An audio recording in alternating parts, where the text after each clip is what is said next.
जल्दी से section number 42 के रिगार्डिंग हम लोग चर्चा करेंगे। सेक्शन नंबर 42 से रिलेटेड हम लोग यहाँ पे बातचीत करेंगे। ठीक है, आओ आओ आओ यहाँ पे। चलो मित्रों, अगर हम लोग यहाँ पे देखें किस बारे में हम लोग चर्चा करेंगे। सर सेक्शन नंबर 42 यहाँ पे बात करता है प्राइवेट प्लेसमेंट को लेके।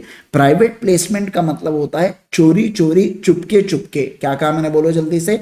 चोरी चोरी चुपके चुपके, चोरी चोरी चुपके चुपके जब आप प्लेसमेंट कर देते हो सिक्योरिटीज का, जब आप प्लेसमेंट कर देते हो सिक्योरिटीज का, उसे बोला जाता है प्राइवेट प्लेसमेंट। क्या बोला जाता है, बोलो जल्दी से। Private placement. क्या बोला जाता है, बोलो जल्दी से। प्राइवेट प्लेसमेंट उसे बोला जाता है। ठीक है, तो मैंने क्या कहा, मैंने आपके साथ ये कहा यहाँ पे कि सर अगर आपको पब्लिक के पास नहीं जाना है, फिर से कहूंगा, अगर आपको पब्लिक के पास नहीं जाना है सिक्योरिटी को लेके, सिक्योरिटी को लेके पब्लिक के पास आपको नहीं जाना है, तो ऐसे केस के अंदर मैं ये कह रहा हूं आपके साथ कि आप एक काम करो, आप कुछ चुनिंदा लोगों को पकड़ो और उन लोगों को अपनी सिक्योरिटीज अलॉट करो और उनसे पैसा ले लो। जैसे जस्ट डायल ने प्राइवेटली अमिताभ बच्चन को सिक्योरिटीज दिया, समझे आप बात को, उसे प्राइवेट प्लेसमेंट बोला जाता है। ये ट्रांजैक्शन कब हो गया हमें पता नहीं चला। लोग ऐसा कहते हैं कि बायजूस ने भी प्राइवेट प्लेसमेंट किया था शाहरुख खान को एडवर्टाइजमेंट के लिए,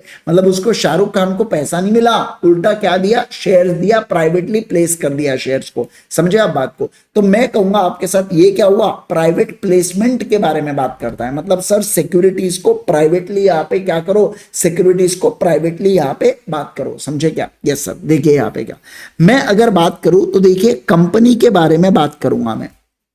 एक जो कंपनी होती है ये अपने बोर्ड मेंबर्स, मतलब कंपनी के बोर्ड मेंबर्स या बोर्ड मीटिंग में रेजोल्यूशन पास होने के बाद बोर्ड मेंबर्स क्या करेंगे, आईपी को, आईपी का फुल फॉर्म होता है आइडेंटिफाइड पर्सन, साथ साथ में लिखना स्टार्ट कर देना। मैंने क्या कहा सर, जो कंपनी है, कंपनी के बोर्ड यहाँ पे आईपी को मतलब आइडेंटिफाइड, क्या कहा मैंने, बोलो identified person, identified person, identified person. ठीक है, आइडेंटिफाइड पर्सन कुछ लोगों को आइडेंटिफाई करते हैं और उन लोगों को आईपी बोला जाता है, यानी कि आइडेंटिफाइड पर्सन को पीपीओ देती है। पीपीओ का मतलब होता है प्राइवेट प्लेसमेंट ऑफर। क्या देती है, बोलो प्राइवेट प्लेसमेंट ऑफर। कौन से फॉर्म में, PAS 4 फॉर्म के अंदर। किसके अंदर, बोलो PAS 4 फॉर्म के अंदर। तो मैंने क्या कहा सर, कंपनी एक प्रकार से ऑफर दे रही है कुछ चुनिंदा लोगों को, उन चुनिंदा लोगों को आईपी बोला जाता है। जैसे जस्ट डायल के केस में चुनिंदा पर्सन कौन था, अमिताभ बच्चन। तो मैं कहूंगा अमिताभ बच्चन को आइडेंटिफाई किया, जिसको आइडेंटिफाइड पर्सन बोलते हैं, और उसको पीपीओ दिया जाता है। क्या दिया जाता है, बोलो पीपीओ दिया जाता है, यानी कि प्राइवेट प्लेसमेंट ऑफर दिया जाता है। ठीक है सर, ओके। अब ये जो आइडेंटिफाइड पर्सन है ना बेटा, ये कितने हो सकते हैं, ये मैक्सिमम 200 हो सकते हैं। कितने हो सकते हैं, बोलो, ये मैक्सिमम 200 हो सकते हैं, मैक्स टू मैक्स 200 हो सकते हैं। कितने हो सकते हैं, बोलो मैक्स टू मैक्स 200 हो सकते हैं। अच्छा, ओके। और ये एक एग्रीगेट लिमिट है, मतलब सबको मिला के 200 हो सकते हैं। और ये जो लिमिट है ना, सिक्योरिटी वाइज लिमिट है। क्या कहा मैंने, बोलो जल्दी से। सिक्योरिटी वाइज लिमिट है, मतलब इक्विटी शेयर प्राइवेट प्लेसमेंट में दे रहे 200 लोग, प्रेफरेंस शेयर प्राइवेट प्लेसमेंट में दे रहे 200 लोग, डिबेंचर प्राइवेट प्लेसमेंट में दे रहे 200 लोग। समझ रहे हैं आप बात को। तो सिक्योरिटी वाइज ये मैक्सिमम 200 की लिमिट है। क्या कहा मैंने, सिक्योरिटी वाइज ये मैक्सिमम लिमिट की, यहाँ पे जो सिक्योरिटी वाइज है मैक्सिमम लिमिट वाला क्राइटेरिया। तो सर आइडेंटिफाइड पर्सन ज्यादा से ज्यादा 200 हो सकते हैं, इसके अलावा सिक्योरिटी वाइज ये लिमिट है। अब ये आइडेंटिफाइड पर्सन में आप इंक्लूड मत करना, यानी कि ये 200 की लिमिट में एक्सक्लूड कर देना 2 लोगों को। कौन कौन है वो 2 लोग, सबसे पहला QIB। क्या बोला मैंने, बोलो QIB, यानी कि क्वालिफाइड इंस्टीट्यूशनल बायर्स। फिर से कहूंगा, क्वालिफाइड इंस्टीट्यूशनल बायर्स, LIC। सबसे बड़ा UID, आपने सुना होगा। ये जो नाम है बेटा, ये क्वालिफाइड इंस्टीट्यूशनल बायर्स है। ये इंस्टीट्यूशन है जो मार्केट में इन्वेस्ट करता है। तो अगर इनके पास आप प्राइवेट प्लेसमेंट में जा रहे हो तो 200 के इसको काउंट मत करना सर। क्वालिफाइड इंस्टीट्यूशनल बायर्स बाहर रहेंगे। और अगर आपने एम्प्लॉइज को ऑफर दिया है, इसॉप आपने सुना होगा, स्वेट इक्विटी शेयर्स आपने सुना होगा, तो ये जो इसॉप या स्वेट इक्विटी शेयर्स में आप ऑप्शन दे रहे हो ना, इनको बाहर रखना। ये प्राइवेट प्लेसमेंट में नहीं आते, इनको एक्सक्लूड करना 200 की लिमिट के लिए। मतलब कोई क्यूआईबी या एम्प्लॉय आ भी रहा है ना, तो 200 के लिमिट में वो काउंट नहीं होंगे। क्या बोला मैंने? 200 के लिमिट में वो काउंट नहीं होंगे। लेकिन दो ऐसी कंपनीज है जैसे कि NBFC, non banking financial companies, या housing financial corporations, housing financial corporation या कंपनीज, दो कंपनीज है। पहला एनबीएफसी, घर पे पड़ा हो सोना तब का है कोरोना, मणिपुरम गोल्ड लोन, तो वो जो कंपनी है उसे एनबीएफसी बोला जाता है, ठीक है। और दूसरा हाउसिंग फाइनेंस कॉर्पोरेशन, जो हाउस लोन्स देते हैं, क्या देते हैं? हाउस लोन्स देते हैं। आपको बजाज फाइनेंस बार बार फोन करके परेशान करता है, वो हाउसिंग फाइनेंस कंपनी है। क्या कहा मैंने? बोलो, हाउसिंग फाइनेंस कंपनी है, ठीक है। तो अब ऐसे केस में इनका कहना है कि ये जो दो है ना, इन दो, अगर जब ये दो लोग प्राइवेट प्लेसमेंट कर रहे होंगे तो उनके इसमें क्यूआईबी और एम्प्लॉय को भी आप काउंट करना। अच्छा, मतलब मणिपुरम गोल्ड लोन अपने किसको प्राइवेट प्लेसमेंट में सिक्योरिटीज दे रहा है? एम्प्लॉय को, तो आप 200 के लिमिट में काउंट करना। सर क्यूआईबी को शेयर्स ऑफर कर रहा है, 200 के लिमिट में काउंट करना। बराबर है क्या? अरे भाई साहब मजा ही आ गया आज तो। देखो क्या बोला मैंने, मैं बात कर रहा हूं क्वालिफाइड इंस्टीट्यूशनल बायर्स के बारे में, जो कहता है कि मैक्सिमम 200 की लिमिट होनी चाहिए।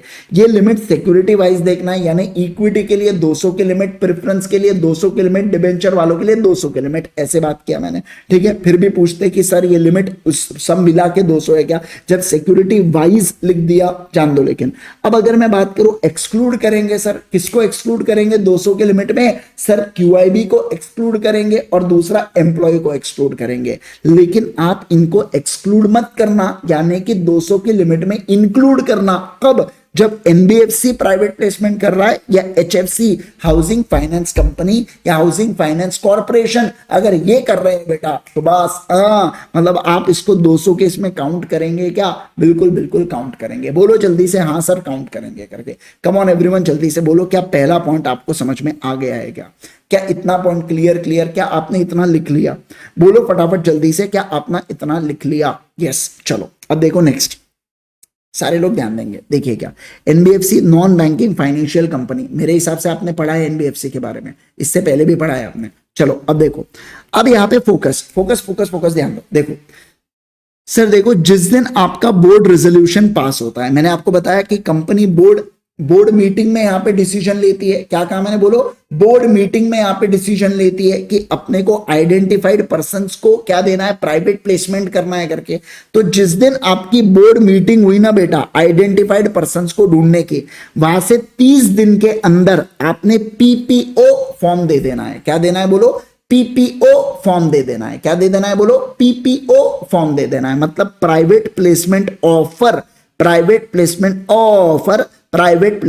ऑफर, ये फॉर्म आपने दे देना है। किसको दे देना है सर? ऑब्वियस सी बात है, आईपी को दे देना है। किसके लिए बताइए ना मुझे जल्दी से, किसके लिए? बोलो सर, ऑब्वियस सी बात है कि वो सामने वाला व्यक्ति क्या करेगा? अपने को सामने वाला व्यक्ति अप्लाई करेगा एप्लीकेशन के अंदर, ठीक है ना। तो सर क्या बोला, जिस दिन बोर्ड रेजोल्यूशन हुआ वहां से 30 डेज के अंदर आप पीपीओ फॉर्म दे देंगे। लेकिन ये फॉर्म को इशू करने से पहले, बिफोर आप क्या करोगे? ये फॉर्म को इशू करने से पहले क्या करना पड़ेगा? ये फॉर्म को इशू करने से पहले सर आपको एसआर पास करना पड़ेगा। एसआर का मतलब क्या होता है? Special resolution. कितने परसेंट मेंबर्स का अप्रूवल? कमेंट करो, आप जानते हो 75%, मत करो कमेंट, छोड़ो, है ना। एसआर के साथ साथ आपको एक एक्सप्लेनेटरी स्टेटमेंट देना पड़ता है। एक्सप्लेनेटरी स्टेटमेंट का मतलब क्या होता है? सर ऐसा स्टेटमेंट जिसके अंदर कुछ एक्सप्लेनेशंस दिए गए हैं, जिसके अंदर कुछ डिटेल्स दी गई है। क्या क्या होगा वो? सबसे पहला, किस बेसिस के ऊपर आप प्राइवेट प्लेसमेंट कर रहे हो। दूसरा, कितने अमाउंट का प्राइवेट प्लेसमेंट कर रहे हो। इसका वैल्यूएशन आपने कैसे निकाला, क्योंकि कंपनी प्राइवेटली शेयर्स दे रही है तो शेयर्स का वैल्यूएशन कैसे निकाला, क्या तथ्य है आपके पास शेयर्स के वैल्यूएशन के लिए। और इसके अलावा अपने वैल्यूअर का नाम भी बता देना, रजिस्टर्ड वैल्यूअर का नाम बता देना। क्या कहा मैंने, बोलो, रजिस्टर्ड वैल्यूअर का नाम बता देना। फिर से देखिए सर क्या कह रहा हूं मैं, फॉर्म को इशू करने से पहले, कौन सा फॉर्म, पीपीओ फॉर्म को इशू करने से पहले आपको एसआर पास करना पड़ता है। एसआर को आप पास करोगे, अच्छा एसआर को पास करेंगे, जिसके अंदर आप क्या करेंगे, एक्सप्लेनेटरी स्टेटमेंट देंगे। एक्सप्लेनेटरी स्टेटमेंट में ये 4 बातें होंगी।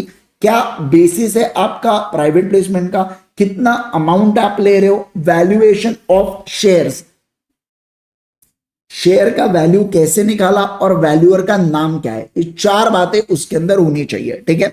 लेकिन आपको एसआर की जरूरत नहीं पड़ेगी। क्या कहा मैंने, बोलो, आपको एसआर की जरूरत नहीं पड़ेगी। कब, जब आप नॉन कन्वर्टेबल डिबेंचर, क्या कहा मैंने, बोलो, नॉन कन्वर्टेबल डिबेंचर इशू कर रहे हो। मतलब ऐसे डिबेंचर जो किसी में कन्वर्ट नहीं होंगे, केवल और केवल रीपे किए जाएंगे। समझ रहे, डिबेंचर में क्या होता है, 2 प्रकार के होते हैं। डिबेंचर ऐसे भी होते हैं जो आज इशू करो, कुछ साल बाद इक्विटी में कन्वर्ट, या ऐसे होंगे जो आज इशू करो और कुछ साल बाद आपको रीपे करना पड़ेगा, मतलब कंपनी उनके पैसे को दे देंगी। तो यहां पे बात किया जा रहा है एनसीडी के बारे में, यानी कि नॉन कन्वर्टेबल डिबेंचर के बारे में। तो अगर नॉन कन्वर्टेबल डिबेंचर को आप इशू कर रहे हो प्राइवेट प्लेसमेंट की मदद से, और उसकी जो लिमिट है ना बेटा, ये 181C के अंदर है। मतलब क्या कि मान लो जैसे 100 करोड़ में यहां पे इशू कर रहा हूं प्राइवेट प्लेसमेंट से, क्या क्या इशू कर रहा हूं, बोलो, नॉन कन्वर्ट। तो अगर ये लोअर है या इक्वल टू है 100% of paid up share capital plus free reserve plus security premium account, पढ़ा है आपने ये शब्द, फ्री रिजर्व आपको पता है सर, ऐसा रिजर्व जो डिस्ट्रीब्यूटेबल होता है डिविडेंड के स्वरूप में, फ्री रिजर्व पढ़ा है। और सिक्योरिटी प्रीमियम अकाउंट, इसके बारे में भी पढ़ा होगा आपने, अकाउंट्स के अंदर सिक्योरिटी प्रीमियम अकाउंट बनाना पड़ता है। कंपनी लॉ में पढ़ा कि नहीं पढ़ा, बिल्कुल पढ़ा सर।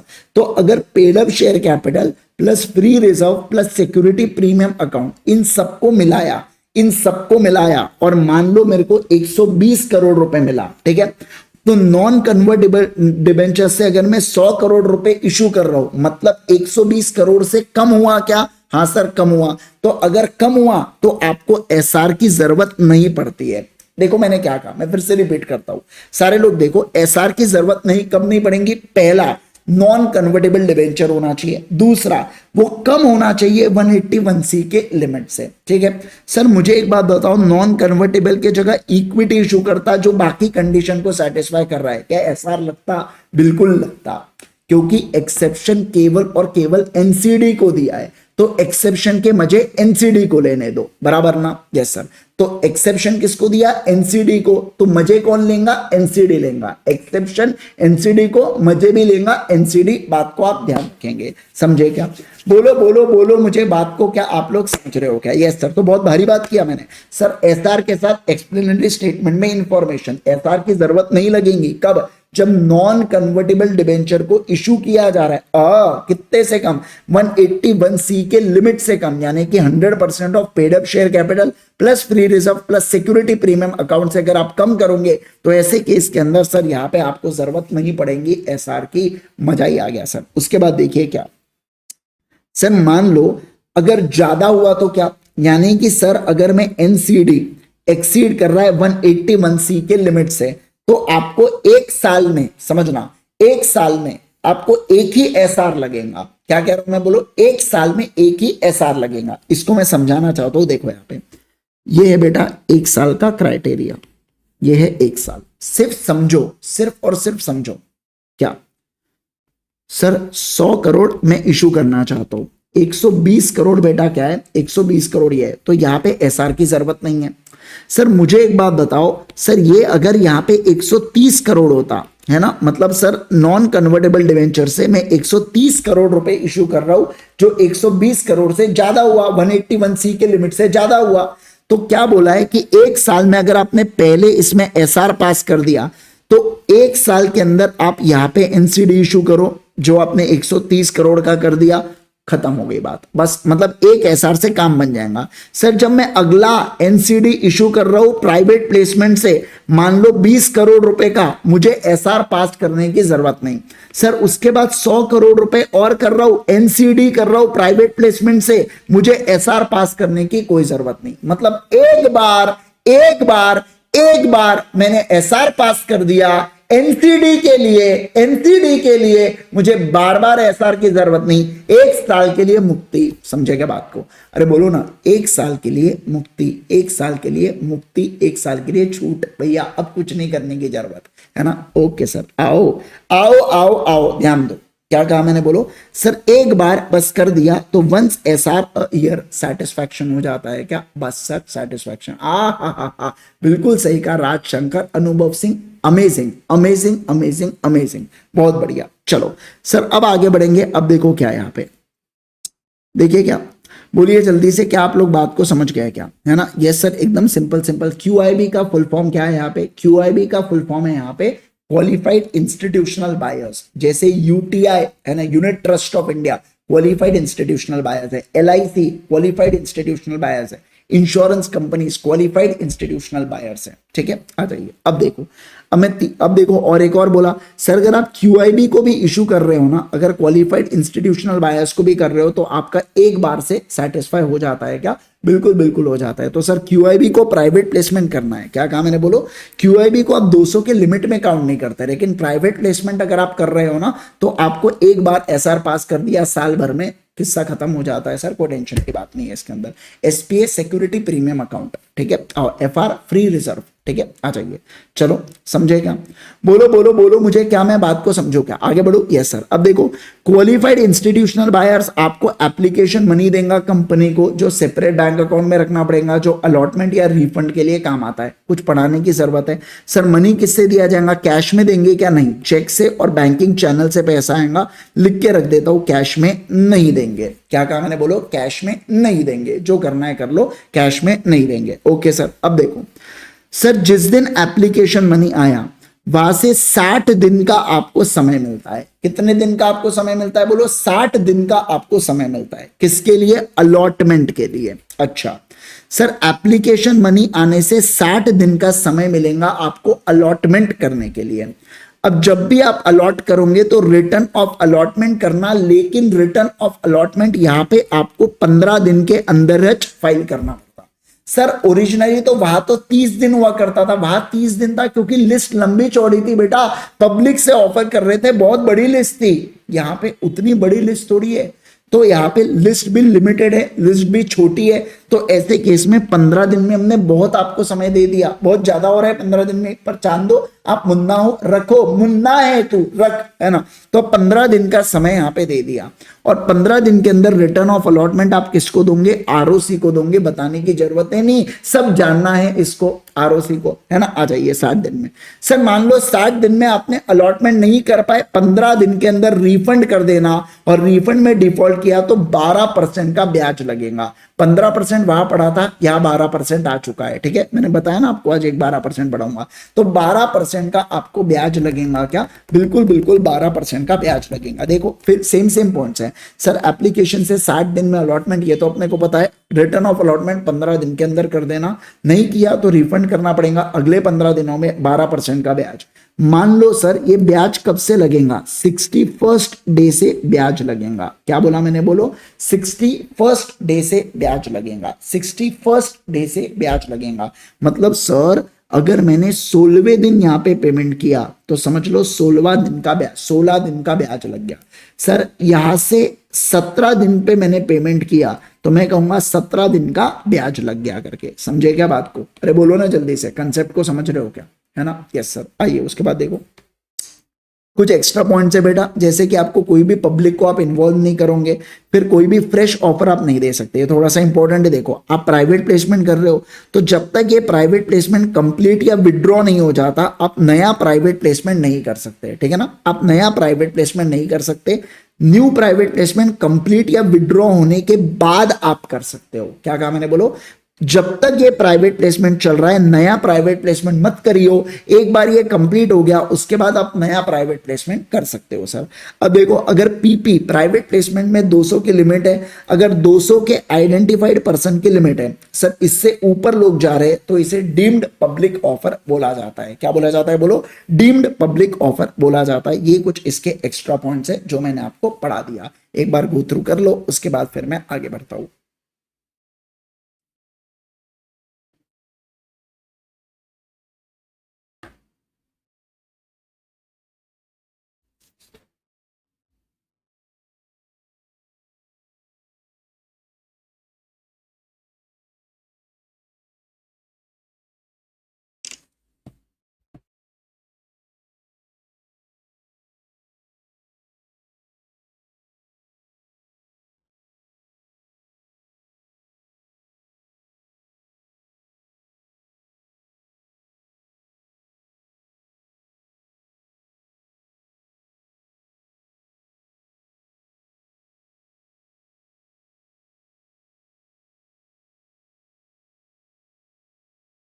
चलो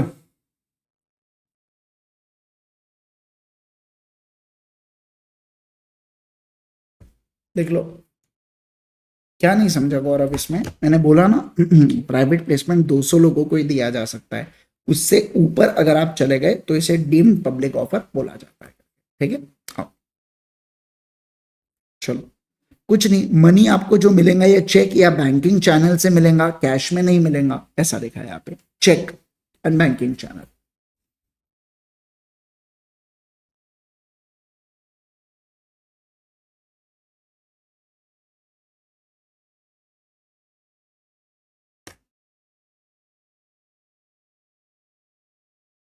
बाप रे यार, इतना लेट बच्चा सब्सक्रिप्शन लेता है, मेरे को ऐसा समझ में नहीं आता वो कैसे कवर करेगा यार। अब सोच के देखो ना अपना कितना क्लास आज अपना हो गया है यहाँ पे, कैसे वो इतना कवर करेंगे? आप सोच के देखिए एक बार, मेरे को टेंशन आता है।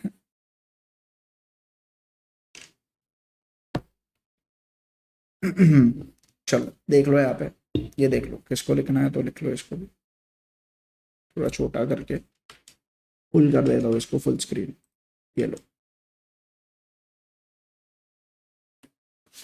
हाँ, वो ऑफर जो पब्लिक प्राइवेट जो पीपीओ है ना, उसको आप क्या मान लोगे? उसको आप ये मान लोगे। और अगर डीम पब्लिक ऑफर हो गया तो जो अपन ने अभी तक पढ़ा है, यानी कि जो पार्ट 1 है ना इस चैप्टर का, ये पार्ट 2 है, सेक्शन नंबर 42 पार्ट 2 है। पार्ट 1 में अभी तक के पूरे सेक्शंस एप्लीकेबल हो जाते हैं।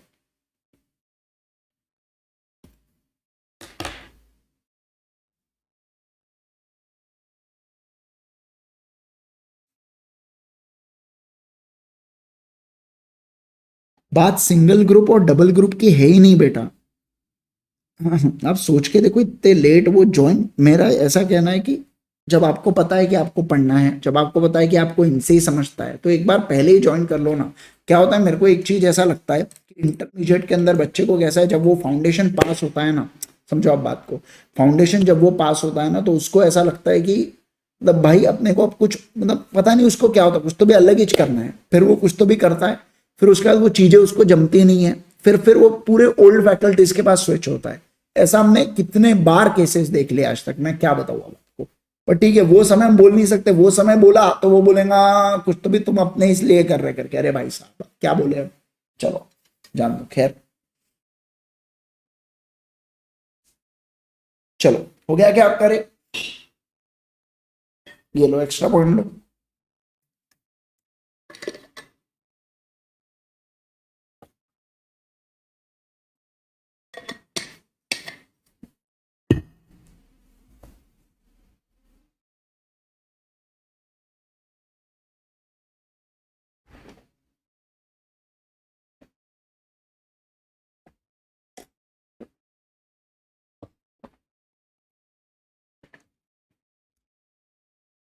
हो गया।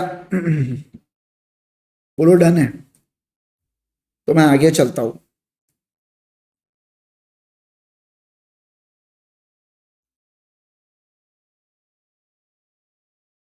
आओ सर।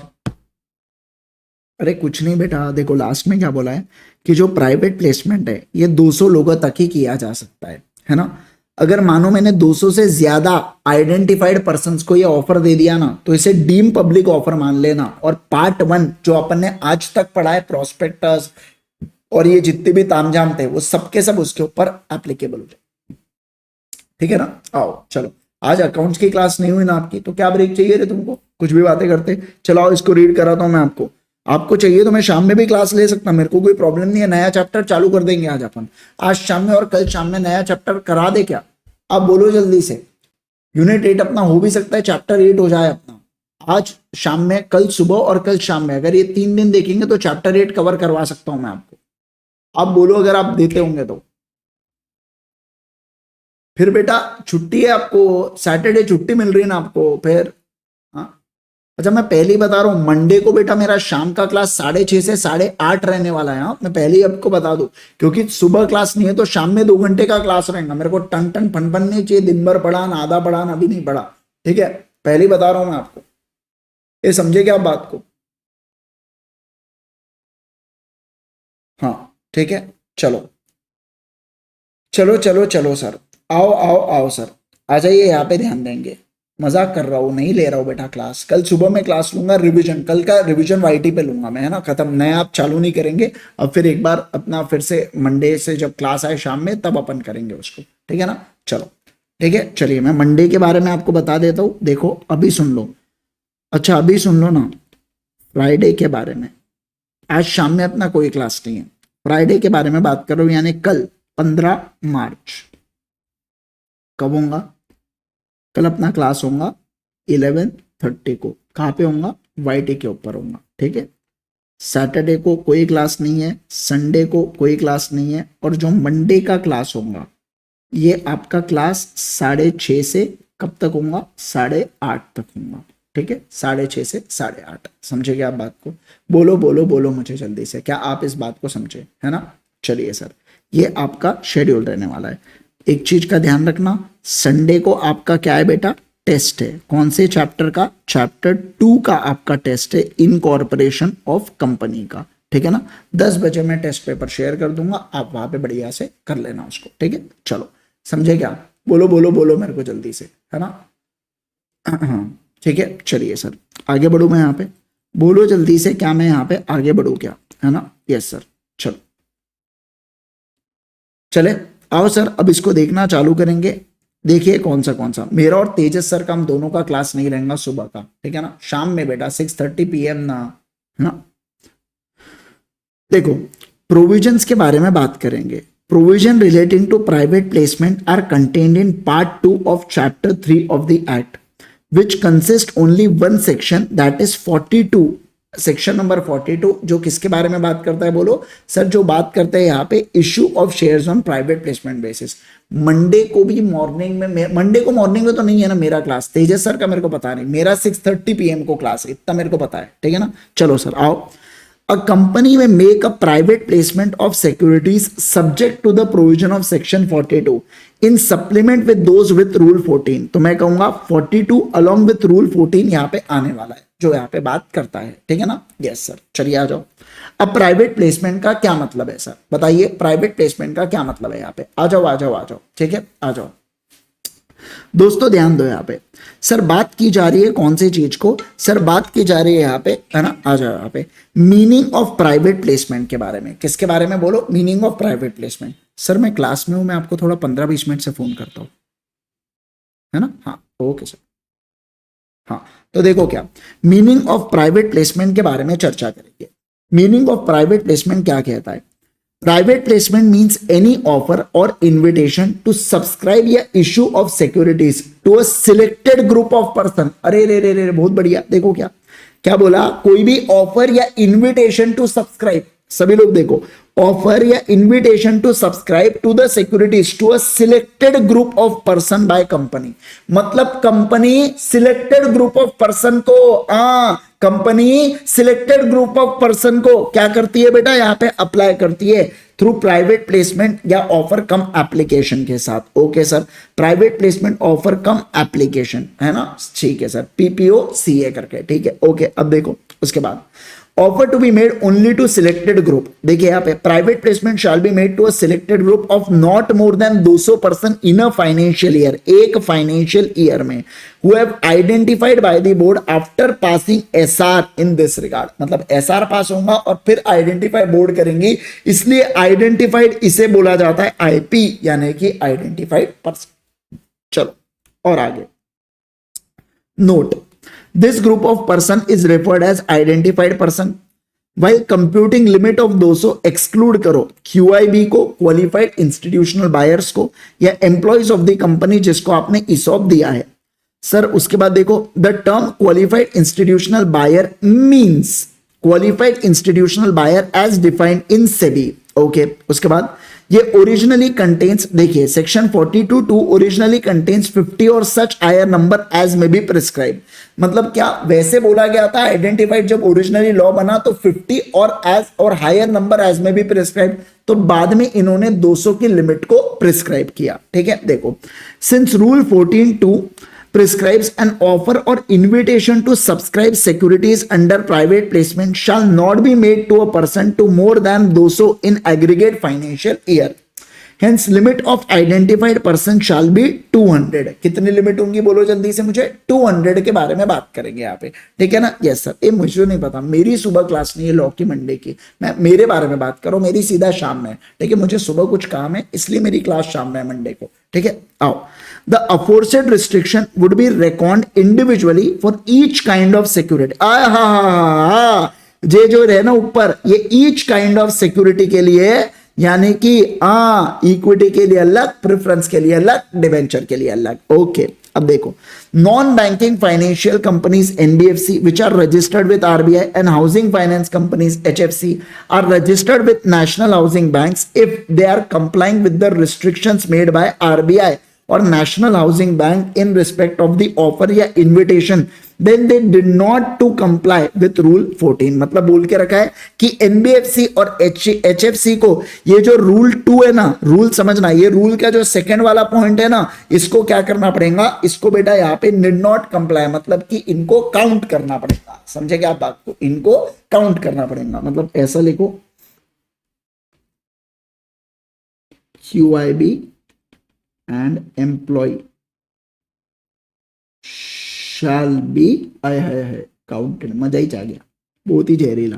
आओ आ जाओ, आगे बढ़ेंगे, चलो चलो चलो, बोलो बोलो बोलो, हो गया क्या, हाँ सर हो गया। चलो अब देखो यहाँ पे, as per explanation 2, if company listed unlisted makes offer या allot invite subscription or allots या enter into an agreement to allot securities to more than 200, whether the payment of has been received or not फर्क नहीं पड़ता, whether the security is listed or not फर्क नहीं पड़ता, इसे अपन deemed public offer मान लेंगे। और इसका जो पार्ट 1 है, यानी 23 से 41 वाले जो सेक्शंस है ना बेटा, है ना, वो भी क्या हो जाता है बोलो, वो भी यहाँ पे आ जाता है, समझे क्या आप बात को, बोलो बोलो बोलो मेरे को जल्दी से, क्या आप इस बात को समझे क्या? यस सर, एकदम बढ़िया से समझे, मतलब सर इसको पार्ट 1 यहाँ पे करना है। अरे हाँ यार, किसी ने बोला था ना बैंक जाना है करके, इसलिए मैं छुट्टी दे रहा हूँ, बैंक जाना है उसको तो मेरे को छुट्टी देना पड़ेगा यार, तुम कैसी बातें कर रहे। आओ अब देखो, और पेनल्टी भी ठोकेंगे क्या? हाँ सर पेनल्टी भी ठोकेंगे इसके ऊपर, है ना, अगर कुछ गलत करता है तो पेनल्टी भी ठोकेंगे। आओ, manner of issuing private placement offer and application, इसको है ना वो आदित्य को पंचायत देखो कितनी उसने यहाँ याद दिलाया, अभी अच्छा खासा प्राइवेट प्लेसमेंट चल रहा है, वहां ध्यान नहीं उसका, वो याद दिलाने में कि अरे हाँ वो किसी ने बैंक का बोला था तो बता देता हूँ करके सर को एक बार, है ना। चलो आओ, तो मतलब एक से एक ना कलाकार है, एक से एक, मजाक नहीं कर रहा मैं आपको। आओ देखो, a company making private placement shall issue private placement offer and application to identified persons whose name and addresses are recorded by company in form and manner prescribed. Okay sir, private placement offer and application shall carry on the rights of renunciation, मतलब अगर वो चाहे तो क्या कर सकता है, renounce कर सकता है क्या राइट को, बिल्कुल बिल्कुल। अब देखो, resolution for private placement offer, the company as per prospectus and allotment of securities rules require prior approval of shareholder by SR for each private placement offer।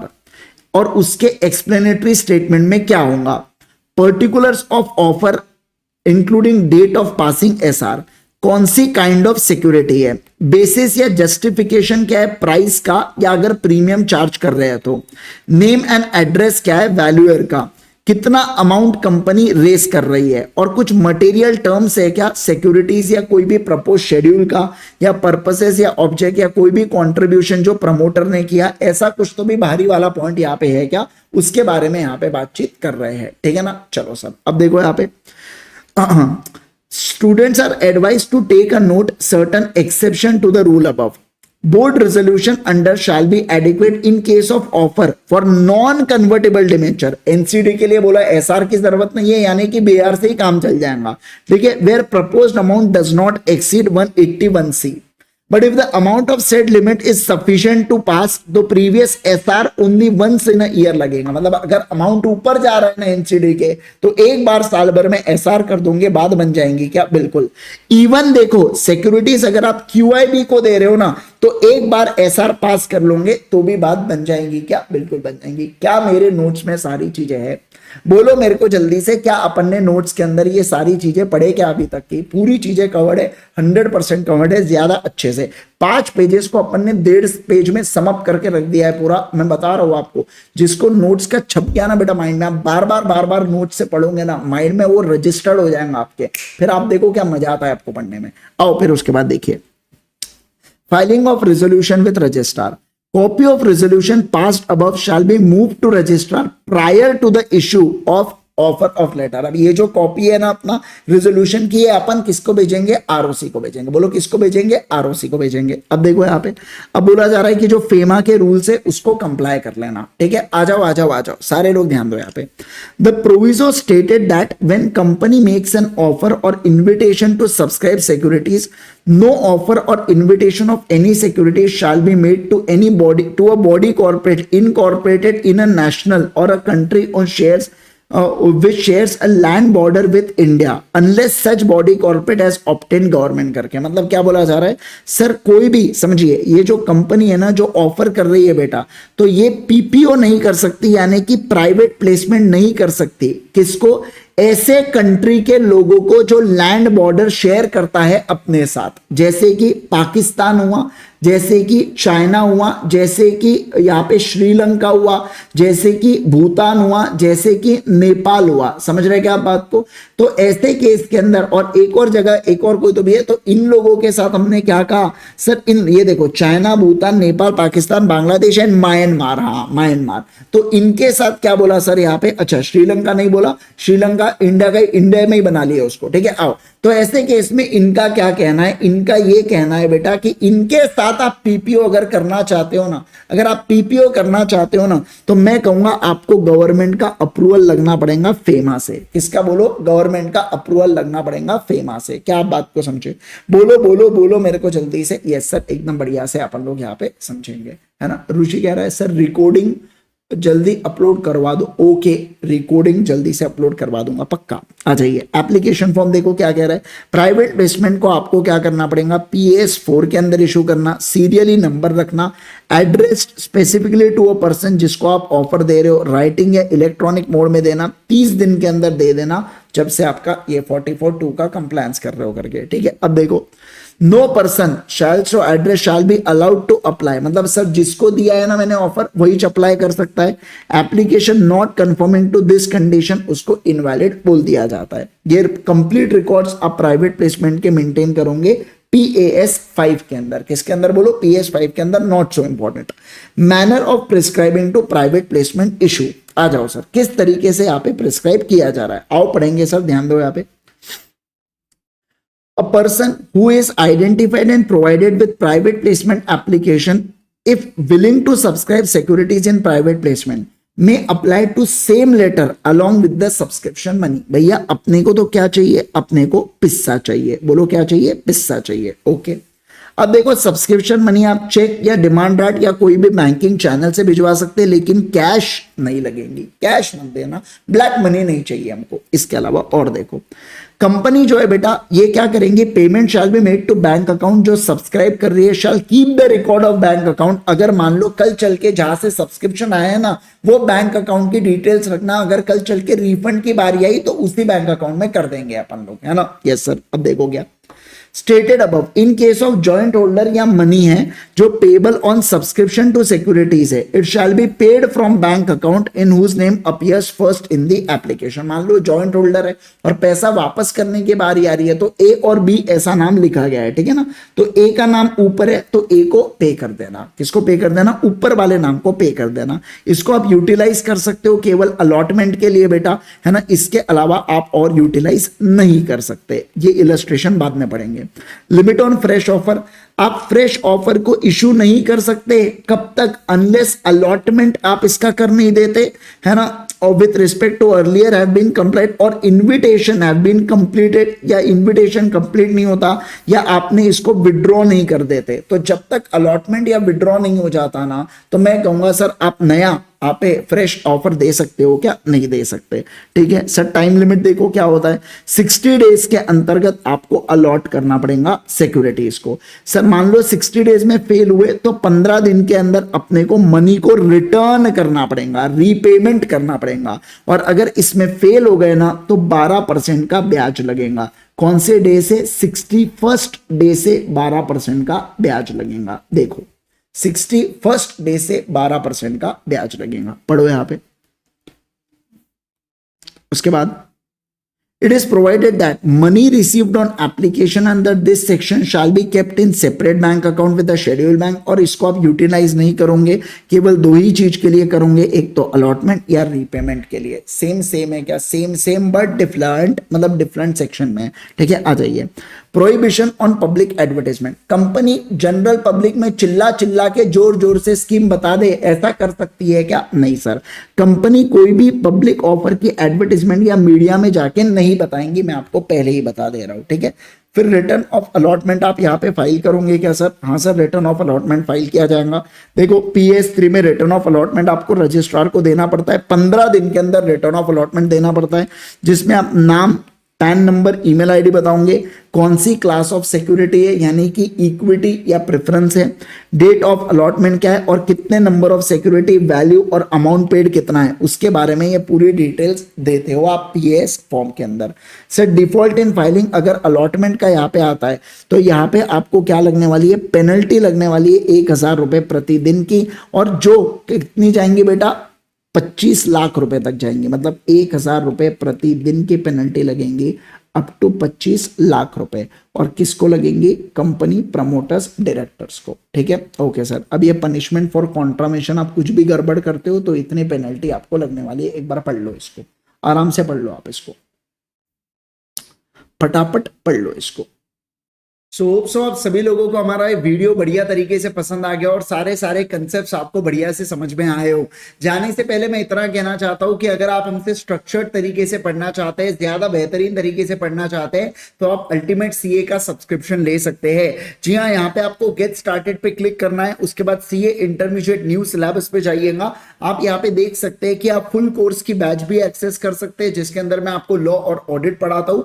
इसके अलावा आप यहाँ पे अगर आपको सिर्फ लॉ चाहिए तो सिर्फ लॉ भी परचेज कर सकते हैं। आपको सिर्फ और सिर्फ ऑडिट पढ़ना है मुझसे तो आप ऑडिट भी बाय कर सकते हैं, राइट। और अगर आपको लॉ एंड ऑडिट का कॉम्बो चाहिए तो आप लॉ एंड ऑडिट के कॉम्बो को भी यहाँ पे एक्सेस कर सकते हैं, लॉ एंड ऑडिट के कॉम्बो को भी आप देख सकते हैं, ठीक है। जैसे अगर मैं बात करूं, मान लीजिए कॉर्पोरेट एंड अदर लॉज पे आप क्लिक करते हैं, एनरोल नाउ पे यहाँ पे जाइएगा। ये फुल लेक्चर्स है, डिटेल लेक्चर्स है बेटा। यहाँ पे लाइव बैच जो चालू हुई है आप उस पर क्लिक कर सकते हैं। इस पे आपको बैकअप भी मिल जाते हैं, 2 व्यूज का आपको बैकअप मिलता है। रिकॉर्डेड में स्ट्रेट अवे आपको 3 व्यूज मिलते हैं, यानी कि 60 मिनट्स के लेक्चर को 180 मिनट्स तक आप देख सकते हो और 100 मिनट के सेशन को 300 मिनट तक आप यहाँ पे देख सकते हैं।